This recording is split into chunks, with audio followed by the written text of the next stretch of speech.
Muy buenas a todas las personas que nos están escuchando nuevamente en su programa Nada es imposible para Dios. Tenemos la oportunidad nuevamente una semana más de acompañarlos. Tenemos la oportunidad sobre todo también de poder llevar la fe a todos los rincones también del planeta, que es lo que es nuestra misión. Así que tenemos la intención particular también de poder acompañar el día de hoy. Y hoy día tenemos un tema específico, un tema que a lo mejor la gente no conoce, que es el sacramento de la reconciliación. Para esto tenemos de invitado nuevamente a Jonathan Herrera, seminarista de nuestra diócesis. Jonathan, ¿cómo estamos? Muy bien, ya aparte de la familia, ya creo que me han No escuchado. no te alguna tengo vez. que invitar, no te tengo que decir nada porque tú ya eres parte de la casa. Claro, ya soy parte de la casa, así que ya me conocen bastante bien. No, de todas maneras. Bueno, queremos partir obviamente con una oración, así que te pido, Jonathan, que podamos hacer la oración inicial. En el nombre del Padre, del Hijo, del Espíritu Santo. Amén. Ven Espíritu Santo, llena los corazones de tus fieles y enciende en ellos el fuego de tu amor. Envía, Señor, tu Espíritu y todas las cosas serán creadas y renovarás la faz de la tierra. Te pedimos, Señor, que tu Espíritu Santo ilumine nuestros corazones y abra también el corazón a tu palabra para que te podamos amar y seguir y ser fieles a lo que tú nos llamas y nos invitas a hacer en nuestra vida. Por Cristo nuestro Señor. Amén. Amén. Encomendamos también este encuentro, encomendamos la vida de quienes nos escuchan, de los enfermos, de aquellos que más necesitan, de nuestra oración en las manos de María, nuestra Madre. Dios te Te salve María, llena eres de gracia, el Señor es contigo. Bendita eres entre todas las mujeres, y bendito es el fruto de tu vientre, Jesús. Santa María, Madre de Dios, ruega por nosotros los pecadores, ahora y en la hora de nuestra muerte. Amén. En el nombre del Padre, del Hijo, del Espíritu Santo. Amén. Muy bien, la idea un poco es conversar sobre este sacramento que lo conocemos, ¿cierto? Que tenemos algo de conocimiento, pero que queremos que la gente también lo conozca. Cuéntanos un poco sobre el sacramento de la reconciliación o la confesión, que también se conoce. Bueno, este sacramento de la reconciliación, bueno, que tiene varios nombres que lo vamos a ver también un ratito más, es uno de los sacramentos que se llaman o que están insertos en lo que conocemos como sacramentos de curación. Los sacramentos de curación son aquellos sacramentos que cumplen la función de sanarnos y de renovarnos en la vida de la fe. Dentro de eso está, como decíamos, la reconciliación, la penitencia, y está también la unción de los enfermos, que por medio de estos dos sacramentos se nos perdonan nuestros pecados y nos renueva y nos vuelve a la vida de la fe. Jesús, como médico de las almas, aquel que también sanó, curó a los enfermos, aquel que sanó de tantas enfermedades, a paralíticos, a ciegos, también nos regala y quiso que la Iglesia también siguiera cumpliendo esta función de poder curar las heridas de quienes también le seguían, y para eso nos dejó estos dos sacramentos que conocemos como sacramentos de curación. Bueno, es bueno también tener claridad de qué nos cura, porque también hay alguna curación específica. ¿Qué enfermedad tenemos? Bueno, una de esas enfermedades es el pecado, que nosotros muy bien lo sabemos. En el sacramento de la reconciliación se nos sana de esta enfermedad que es el pecado. Y el pecado es aquella falta que cometemos contra la razón, contra la verdad, contra la conciencia, contra todo aquello también, contra el amor de Dios, contra el amor de los hermanos. Es aquel que nos limita, nos distancia y nos pone también como muralla ante Dios y ante los hermanos. Eso es lo que nosotros también conocemos como pecado, aquellas faltas de diferentes maneras, especialmente el falta al amor, que es tan grande todo lo que puede como entrar en el amor, o sea, cuando dejamos de querer, cuando dejamos de estar, cuando dejamos de preocuparnos. Y hay diversidad de pecados, o sea, están los pecados veniales que nosotros conocemos, que son los pecados más leves, pecados pequeños, aquellos que cometemos muchas veces, como decimos, sin querer queriendo, y están los pecados graves, que son aquellos pecados que están en los 10 mandamientos de la ley, aquellos pecados que son mucho más graves, que también cometemos contra nuestros hermanos y contra Dios mismo, contra la naturaleza. Entonces, están estos dos pecados que son importantes en la vida del cristiano, que nosotros los tengamos como claro cuáles son: pecados veniales y pecados graves, que son los pecados que también nosotros vamos a confesar en el sacramento de la reconciliación. Uno debería ponerle una jerarquía a esto, ¿cierto? Teniendo la claridad de que primero debería confesar los pecados mortales y luego los veniales, ¿o no?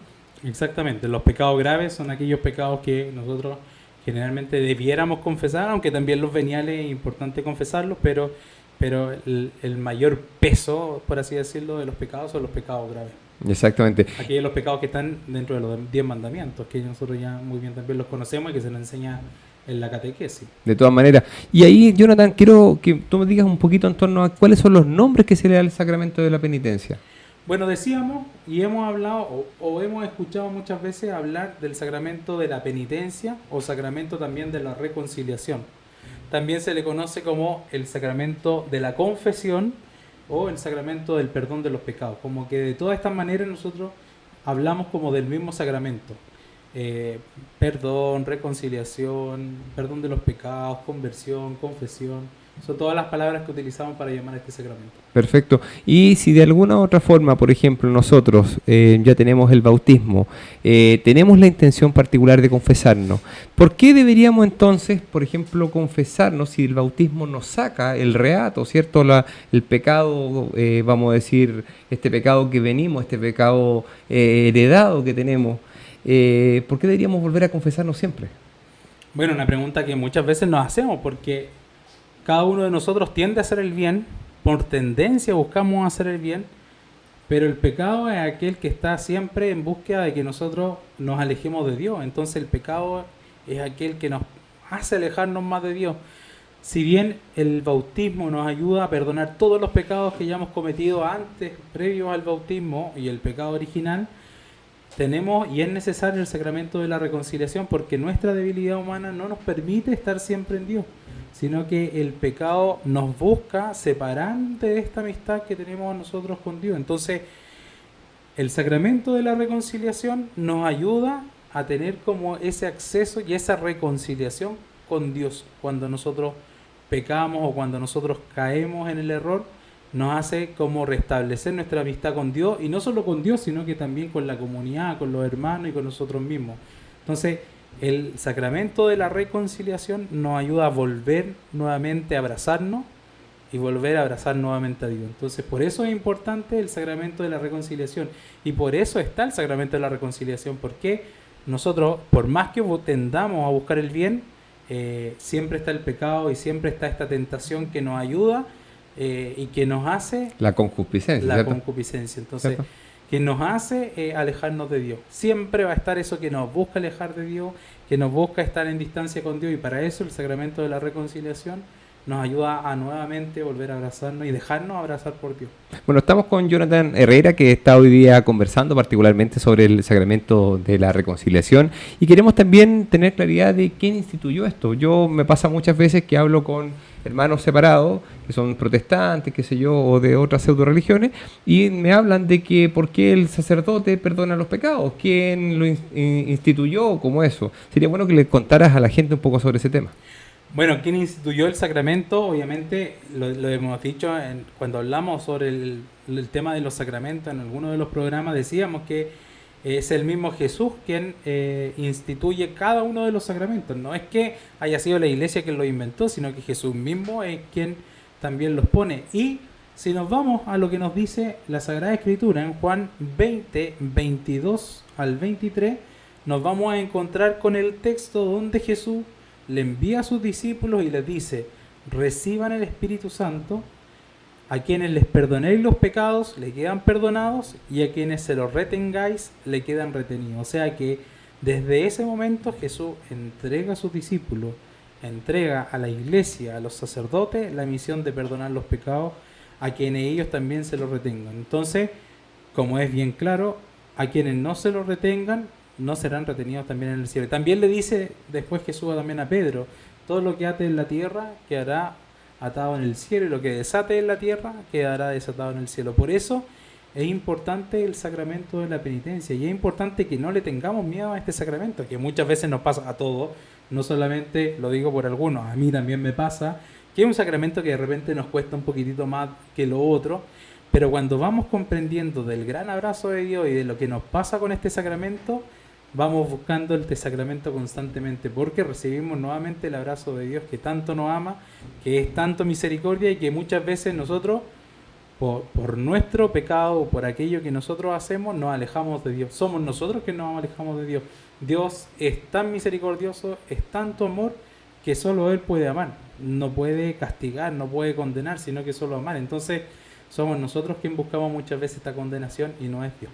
Es decir, si nosotros dejamos atado algo en la tierra, como citabas recién, va a quedar atado en el cielo. En definitiva, no podríamos entrar al reino de los cielos si tuviéramos un pecado que haya quedado acá en la tierra sin confesar. Por eso la salvación también se nos da para quienes lo quieran recibir. O sea que muchas veces somos nosotros quienes no dejamos y que no acogemos esta salvación de Dios, y que muchas veces nos morimos atando o con pecados atados aquí en la tierra y que no nos deja estar en gracia con Dios ya en el cielo. Perfecto. Por eso es importante irnos preparando y acercarnos a este sacramento sin miedo. Nos vamos a ver más adelante la gracia y lo bonito de este sacramento, y que no es un sacramento para tenerle miedo, sino que es para acogerlo con el gozo y con la alegría de sentirnos amados por Dios.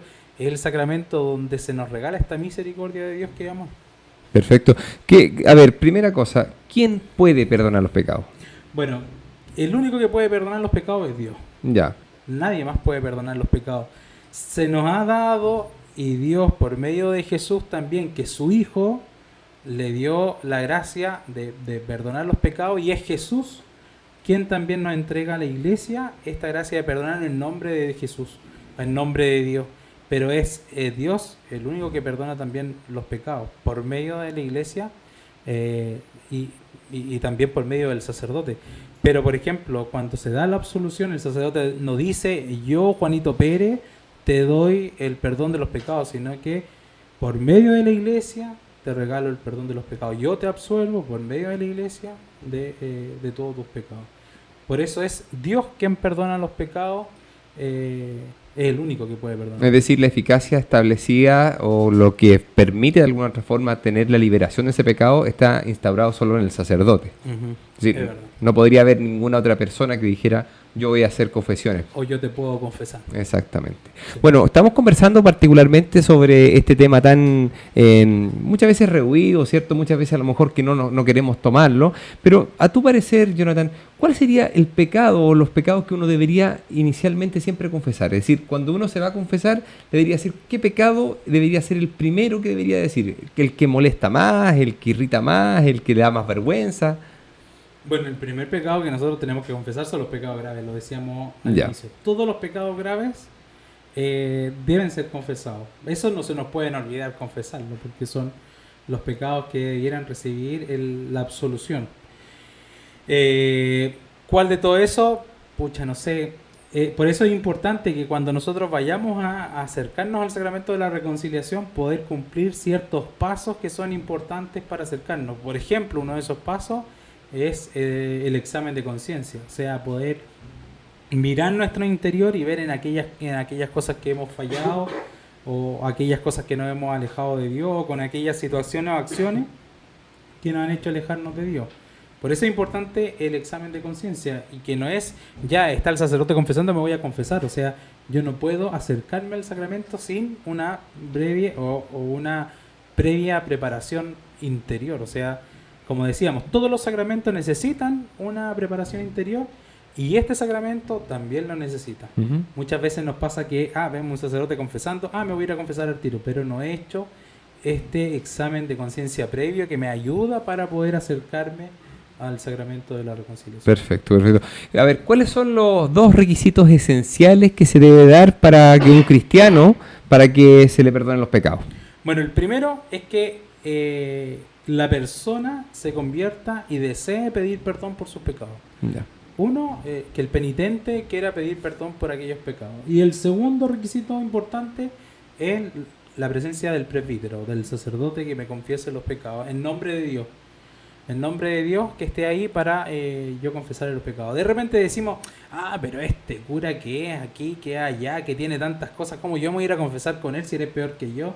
Bueno, ahí no está actuando el sacerdote, sino que está actuando Dios por medio de ese sacerdote pecador, de ese sacerdote que también se tiene que confesar, del Papa, que también se tiene que confesar. O sea, aquí todos nos confesamos, todos nos acercamos a este sacramento. No es que este que es más malo, este que es más bueno se acerca nomás. No, todos estamos llamados a acercarnos a este sacramento, desde el Papa hasta el cristiano más pequeño, que tenga conciencia de poder hacerlo y de poder saber qué es lo bueno y qué es lo malo. O sea, todos aquellos que sabemos qué es lo bueno y qué es lo malo, y qué es lo que es pecado y qué es lo que no es pecado, tenemos que acercarnos a este sacramento para reconciliarnos con Dios. Bueno, es muy importante entender lo que dices tú, es decir, la lógica pasa que las personas más santas se confesaban más seguido.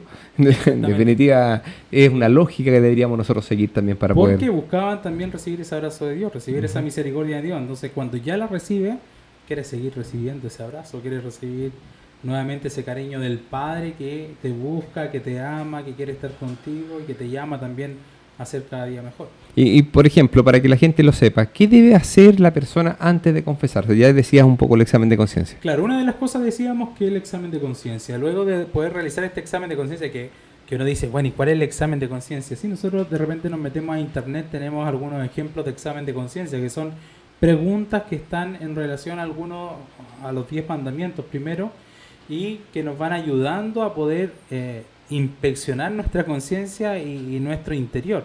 Son algunas preguntas que nos ayudan. Ahora, no es que tengamos que responder cada una de estas preguntas que se nos ponen ahí como examen de conciencia, sino que estas preguntas son una ayuda para ir mirando nuestro interior y para ver en qué cosa hemos tomado distancia de Dios, cuáles son los actos que hemos cometido que nos han alejado de Dios. Un segundo paso sería la contrición, que se conoce, o el arrepentimiento. ¿Y qué es lo que significa esto? Que nosotros debemos tener la intención de enmendar o arrepentirnos por aquellas cosas malas que hemos hecho. Si no estamos arrepentidos, no nos podemos confesar. O sea, no nos podemos confesar de algo que no nos arrepentimos. No tiene ninguna validez, que es lo que hablamos de la validez del sacramento. O sea, si no estamos arrepentidos de aquello que hemos hecho, no nos podemos confesar. Ahora, aún sabiendo que mi debilidad humana me va a hacer que a lo mejor lo pueda volver a... Eso es otra cosa. O sea, eso es otra cosa que yo nuevamente después tenga que confesarme de lo mismo porque lo volví a cometer. Esa es una debilidad que cada uno de nosotros tenemos, pero debemos tener sí el deseo de enmienda o este deseo de arrepentimiento por aquellos pecados que hemos cometido. Un tercer paso es el propósito de enmienda o propósito de no volver a pecar, este deseo de no querer volver a cometer esto mismo que nosotros hemos hecho. Como lo decía, puede que vuelva a pasar, pero tener este deseo de no querer hacerlo. ¿Ya? De no querer hacerlo en nuestro interior. El cuarto paso ya sería la confesión, o sea, ir y decir al sacerdote mis pecados, que es como este deseo, que la acusación de los pecados que he podido cometer delante del sacerdote. Y un quinto paso que sería la satisfacción o el cumplir la penitencia, que es aquello que el sacerdote me envía como reparación a mi pecado, poder también cumplirlo. Y esos serían como los 5 pasos que yo debiera cumplir para poder tener una reconciliación o poder acercarme bien al sacramento. ¿Qué pasa, por ejemplo, con los pecados que de alguna otra forma no quiero confesar? Los que de alguna otra forma me dan vergüenza. Digo, no los quiero confesar, les digo esto nomás, pero esto no los digo. ¿Es válida esa confesión? O sea, sería válido hasta lo que yo confiese, pero si yo até cosas, hay cosas que van a seguir atadas. O sea, puede pasar que en alguna confesión se me olvide algún pecado y eso ya es otra cosa que se me olvidó. Pero si yo sé y reconozco cuáles son mis pecados y no quiero decirlo, ya eso es otro tema. O sea, que yo no quiero recibir también la reconciliación por esos pecados. Ya, perfecto. O sea que no me estaría arrepintiendo porque no lo estoy diciendo. Exactamente, claro, en definitiva me arrepiento de uno, pero el otro no me arrepiento. Entonces no tendría validez el sacramento. Claro, porque es confesar todos los pecados. A ver, ¿y cuándo hay, por ejemplo, obligación de confesar los pecados graves? ¿Con qué frecuencia hay que confesarse? Hay mucha gente que dice, yo me confieso, pero me confieso una vez al año, otro me confieso, no, que me confieso cuando puedo, otros se confiesan toda la semana. Más o menos, ¿cuál sería la regularidad que uno debería confesarse? Bueno, debiéramos confesarnos cada vez que tengamos pecado grave. Eso es una cosa que debiéramos hacerla siempre. Cada vez que nos demos cuenta que tenemos un pecado grave, poder acercarnos al sacramento de la reconciliación. La Iglesia nos recomienda que sea por lo menos una vez al año. ¿Ya? Eso es lo que la Iglesia nos recomienda. Pero también cuando nosotros sintamos esta necesidad de acercarnos al sacramento, es importante que también lo podamos hacer. Ya desde que tenemos conciencia del bien y del mal, es importante que nos vayamos acercando a este sacramento. Hay algunos que lo hacen periódicamente, hay otros que lo hacen mensualmente, hay algunos que se confiesan aún sin tener pecado grave, pero confiesan sus pecados veniales, también acercarse al sacramento. La iglesia, como te digo, lo recomienda una vez al año. Perfecto. ¿Y por qué solo los sacerdotes pueden perdonar los pecados? ¿No? ¿Por qué no es otra gente? ¿Por qué no puede ser cualquiera que los perdone? ¿No? Bueno, decíamos al principio que solo Dios puede perdonar los pecados, pero es el sacerdote quien Dios le ha dado la misión para poder, en su nombre, perdonar los pecados a cada uno de nosotros. Porque sería fantástico para nosotros decir, bueno, si él también es hombre como yo y pecador como yo, ¿por qué me voy a confesar con otro hombre igual que yo? Para eso lo hago solo en mi casa y cierro la puerta y me confieso con Dios. Pero ¿cómo Dios me va a decir a mí que me está perdonando los pecados? O sea, ¿cómo creo que Dios efectivamente me está perdonando aquello? Sí, Dios es misericordia, claro que es misericordia, pero yo necesito la confirmación de un otro que me diga también a mí que yo estoy, o que Dios también me perdona mis pecados. Entonces, por eso Dios le dio a sus apóstoles esta misión de perdonar los pecados y atar en la tierra y desatar en la tierra. Entonces, por eso es el sacerdote el encargado de poder realizar este sacramento y acercarnos a este amor de Dios y a esta misericordia de Dios. No, de todas maneras, es bueno que la gente también lo sepa, que nosotros tenemos una fórmula y la fórmula no la ponemos nosotros, la pone Dios, porque Él es el que nos perdona, como dices tú. Nosotros no podemos ponerle reglas a Dios porque sabemos que Dios puso ya las reglas. ¿Qué pecados tan graves que no se puedan confesar? ¿Hay alguno que, digamos, no lo puedo confesar porque realmente es muy grave y no se puede decir esto? Sí, bueno, hay pecados que son tan graves en sí en su acto que cometerlo ya significa una excomunión inmediata. Y uno de esos pecados es el tema del aborto. O sea, si un cristiano o si un católico presta alguna colaboración en algún aborto, es un pecado de excomunión inmediata que no la puede perdonar el sacerdote. Bueno que lo dejaras claro por ese escenario, sí. Claro. Sí, hay situaciones en que hay pecados que el sacerdote no los puede perdonar, que los puede perdonar el obispo, que el obispo podría ser el encargado de perdonar estos pecados, o en casos ya mayores, solo el Papa. Hay en algunos casos también en que solo el Papa es el que puede perdonar ciertos casos de excomunión inmediata que pueden ocurrir. Claro, es bueno dejarlo también claro a la gente claro, esto, porque muchas veces se piensa que, bueno, yo cometo un pecado y tengo claridad, que tengo la capacidad de estar arrepentido a lo mejor de ese pecado, pero hay niveles de gravedad del pecado, entonces eso también podría llevar a algo mucho más grande. Ahora el Catecismo de la Iglesia también nos dice en alguno de sus números que en caso de peligro de muerte todo sacerdote puede absolver cualquier pecado y también un pecado de excomunión. Ya. También ahí en caso de muerte sí el sacerdote podría perdonar el pecado o la excomunión de un penitente en caso de muerte, de peligro de muerte. Eso lo deja bien claro el Catecismo de la Iglesia en el 1463. Perfecto. 463. Pero, como decíamos, hay pecados que son tan graves que solo el Papa o bien un obispo podría perdonarlos. A ver, yo creo que también es bueno que la gente lo tenga claro, ya como para ir terminando. Los sacerdotes no pueden contar nada de esto. ¿Por qué? ¿Por qué, Jonathan, no podrían contar nada de los pecados que uno les cuenta? Bueno, de ninguna manera el sacerdote podría decir, no, bueno, un pecado de excomunión inmediata sería que un sacerdote hable de algo que ha pasado en una confesión. Y esa es una excomunión inmediata del sacerdote. El sacerdote que ha excomulgado completamente. Porque el sacerdote hace el compromiso del sigilo sacramental. O sea que no puede decir nada de lo que pasa en confesión. Por eso ha pasado que muchos sacerdotes han tenido que sufrir martirio o han tenido que sufrir la cárcel por no decir algún pecado de un penitente. Por ejemplo, en caso de alguna muerte de algún penitente que haya ido a confesar que ha asesinado a alguna persona, y después que la policía haya ido a pedirle a ese sacerdote que diga qué hizo tal persona, el sacerdote no lo puede decir y ha tenido que sufrir hasta muchas veces cárcel por no contar algo que un penitente le ha dicho, porque eso le significa también para él la excomunión. O sea, poder confesar algo o decir algo de lo que un penitente ha dicho en confesión es algo grave. Otra cosa sería de que una persona hable con un sacerdote fuera de la confesión, y eso sí el sacerdote podría comentarlo con la persona después afuera sin ningún problema en una conversación o algo, pero lo que queda en confesión se queda ahí en confesión y no puede salir de la confesión. El sacerdote ha hecho un compromiso para que eso así suceda. Y en el caso puntual, ya para que la gente también lo entienda, ¿qué efectos positivos puede tener sí la confesión?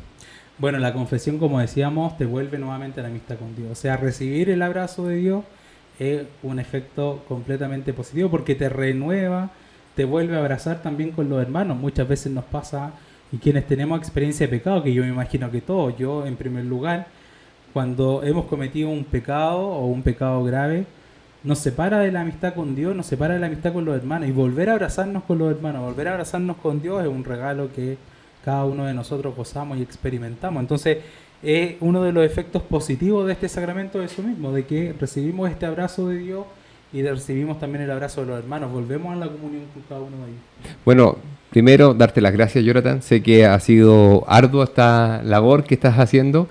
Sabemos también que te vamos a seguir invitando y esperamos también que les puedas dar unas palabras al final de la gente. Bueno, invitarles a cada uno de ustedes a que nos puedan seguir, como decíamos antes, haciendo preguntas. Son muchas las cosas que tenemos que ir aprendiendo y que tenemos que ir todos, incluyéndome a mí. Yo también voy estudiando, las voy conociendo, porque la iglesia muchas veces creemos que nos entrega muchos castigos, muchas cosas malas, pero no comprendemos el porqué y la razón. Entonces solo nos vamos como en la situación y nos vamos como al fondo de aquello que la iglesia nos invita. Nos invita a las iglesias a acercarnos a la reconciliación, a estar con Él, porque también conoce la iglesia y sabe de esta gracia de recibir el abrazo. Entonces, por eso es importante poder aprender, poder seguir conociendo, poder seguir leyendo, poder seguir aprendiendo de lo que la iglesia nos invita. Gracias, Jonathan, por estar una semana más con nosotros. Invitamos también a la gente a poder suscribirse, ¿cierto? Y también estar siempre atento a nuestras redes sociales.